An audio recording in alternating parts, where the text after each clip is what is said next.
Après l'installation de l'Institut d'ostéopathie de Rennes, une clinique vient tout juste d'ouvrir ses portes sur le même site. Elle sera d'ailleurs inaugurée ce mardi. L'occasion pour les particuliers de venir se faire manipuler à moindre coût et pour les étudiants de mettre en pratique tout leur apprentissage. Reportage signé Lisa Lemaguet. Ce matin, Nicolas reçoit son premier patient à la clinique. L'élève de 4e année possède déjà en apparence toute l'attitude d'un ostéopathe professionnel, mais il est encore en apprentissage. C'est donc sous l'œil de son enseignante et d'un autre élève en formation qu'il effectue ses manipulations. Pas de douleur là quand on fait ça? Non, ça va. Grâce à la clinique, les élèves passent ainsi de la théorie à la pratique en côtoyant de vrais patients.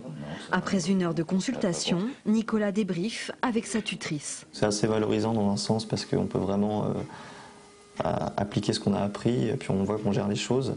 Mais c'est stressant au début, mais ça s'est bien passé. Monsieur a été très content et voilà, ça s'est bien passé. Il s'est très bien débrouillé sur le relationnel. Il manque des choses évidemment dans sa consultation, mais je pense qu'il a été efficace dans ses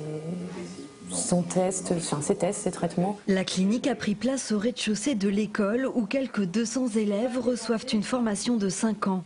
En à peine quelques jours, le planning de rendez-vous est déjà bien rempli car les tarifs sont attractifs et la démarche attirante. Notre but à nous dans cette école, par l'intermédiaire de la clinique, c'est de faire en sorte d'apporter l'ostéopathie pour un plus grand nombre. La plupart des gens qui ont consulté depuis la semaine dernière n'ont jamais pratiqué de l'ostéopathie.